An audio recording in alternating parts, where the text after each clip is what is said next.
Okay, let's dive right in. We're tackling CSX Corporation's Q3 2025 earnings. Yep, and the goal here is to cut through some pretty confusing headline numbers. Exactly. We want to get to the real story, the operational recovery and their strategy going forward. Because just looking at that main earnings figure, it's really misleading this time. Right, let's start there. The official GAAP number, the net earnings, they fell 22%. Yeah, down to $694 million, or 0.37 per share. Compared to almost $900 million a year ago, and revenue dipped too, down 1%. So on the surface, that sounds pretty bad. Like things are heading the wrong way. But that's not the full picture, is it? There was a big adjustment needed. Not at all. The key thing, the item distorting everything was this huge non-cash Goodwill impairment charge. Okay, $164 million related to quality carriers, I see. And non-cash is crucial here. It's an accounting write-down. So it doesn't reflect how the trains actually ran in Q3. Not one bit.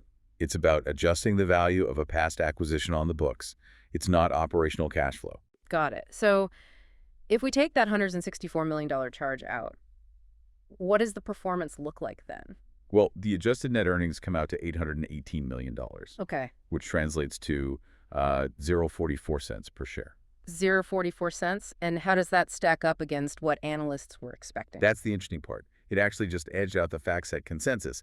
They predicted 0.43 cents. So a slight beat, hidden underneath that big negative headline. Precisely.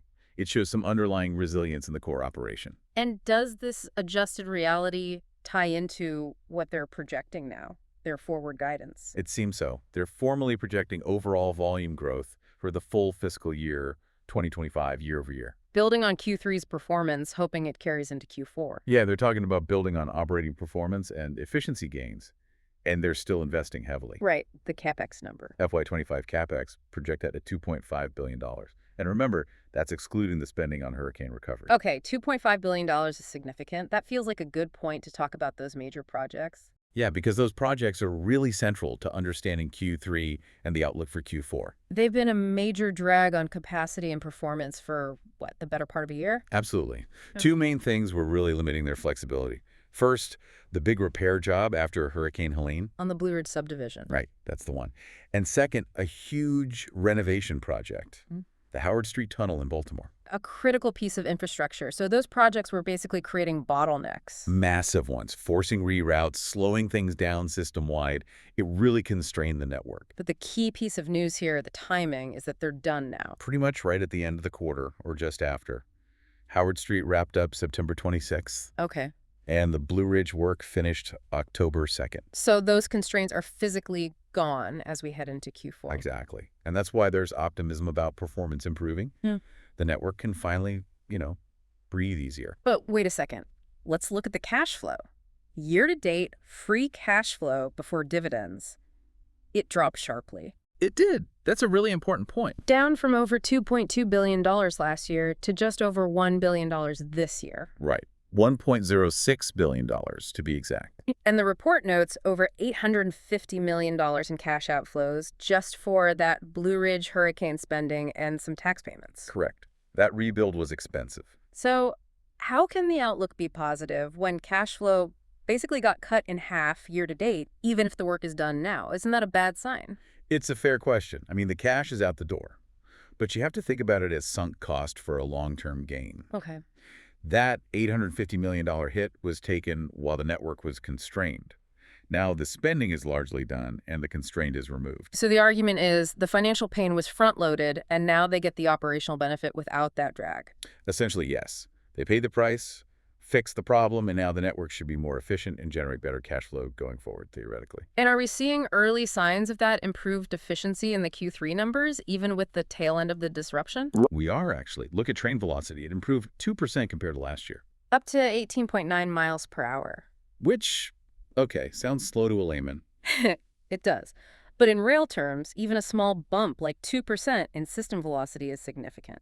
It means more efficient asset use, better reliability.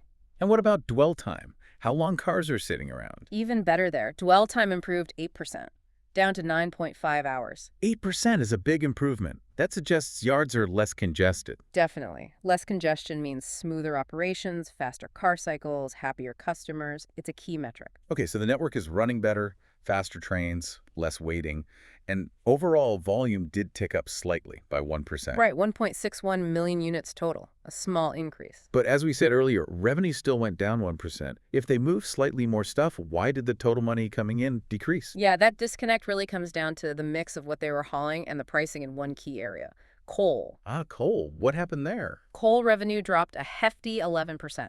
11%. Wow. But volume was only down 3%. Exactly. So they moved almost as much coal, but got paid significantly less for it. Why the price drop? Mostly due to lower global benchmark prices for coal during the quarter.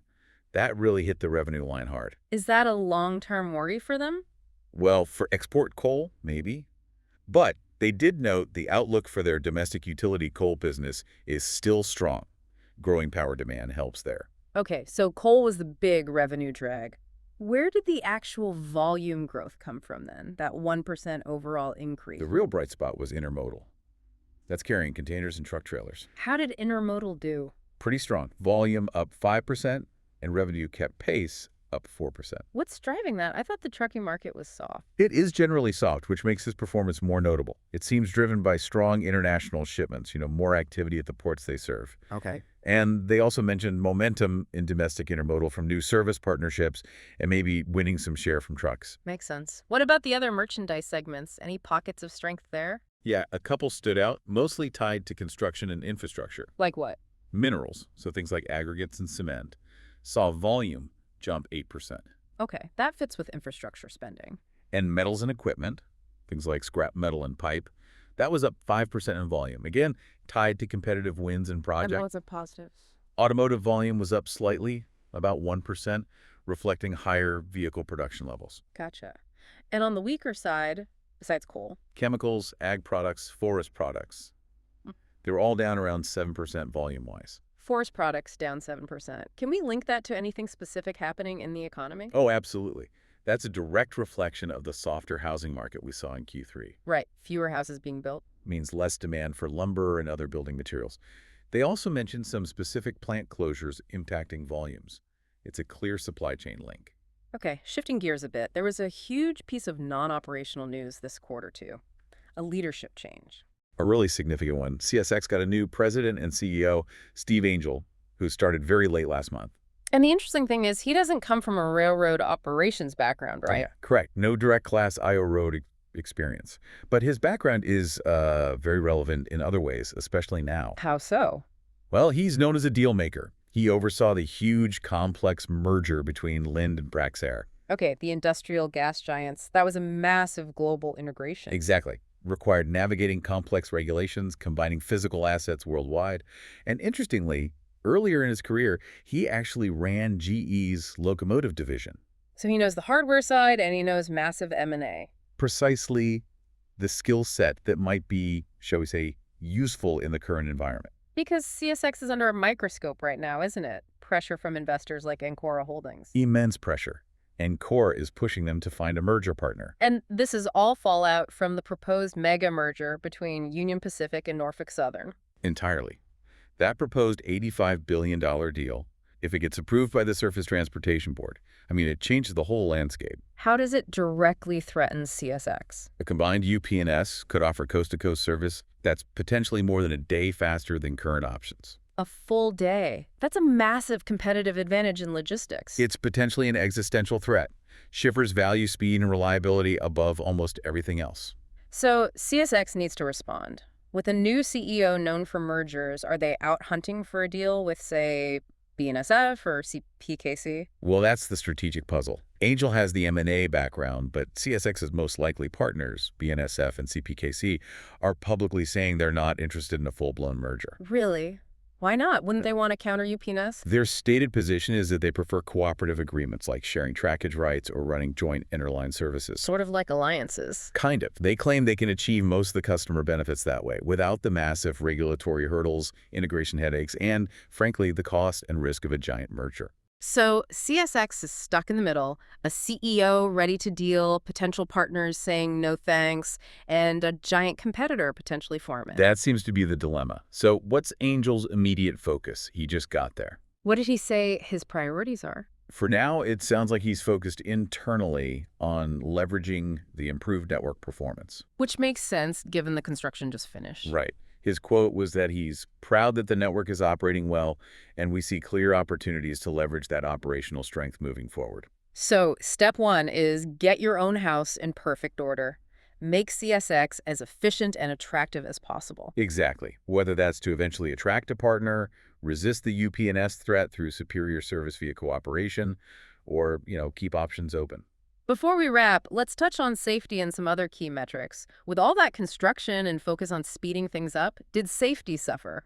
That's always a concern. You might expect that, but quite the opposite happened. They actually reported significant safety improvements in Q3. Oh, really? Like, Yeah. The main one, the FRA train accident rate, improved 21% compared to last year. 21% better. That's huge. Yeah. They noted it was their best quarterly performance on that metric since the end of 2023. Shows good operational discipline. Any other safety gains? The FRA Personal Injury Frequency Index also improved by 7%. Fewer employee injuries. That's crucial. And does the improved velocity and dwell time we talked about show up in customer service metrics? Are shipments actually more reliable? They are starting to. The numbers show intermodal trip plan performance was up 1%. Okay, small improvement. But carload trip plan performance, which covers more of the merchandise and bulk traffic, was up 4%. 4% more reliable. So customers are directly seeing the benefit of those finished construction projects. It seems so. Getting rid of those bottlenecks is translating into better service, just as you'd hope. #tag outro. Okay, so let's recap this deep dive. CSX's Q3 headline looked pretty rough, that 22% GAAP earnings drop. Yeah, but that was heavily skewed by the big non-cash impairment charge. Accounting noise, essentially. Once you adjust for that, they actually beat analyst expectations slightly. Right.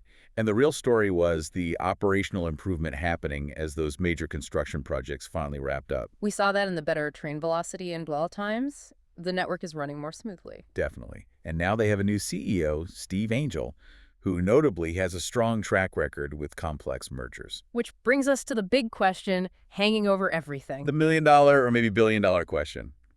With the network performing better and a merger expert in charge, Can CSX rely on that operational strength and try to make cooperative agreements work? or if that massive Union Pacific-Norfolk Southern merger actually happens, creating that huge competitor. Will CSX ultimately be forced into a merger of its own with BNSF or CPKC just to survive and compete effectively on that transcontinental scale? Is a deal inevitable down the line? That's really the key thing for you, the listener, to think about going forward. What's CSX's next move? A fascinating strategic crossroads for them. Thanks for digging into the details with us today. We'll catch you on the next deep dive.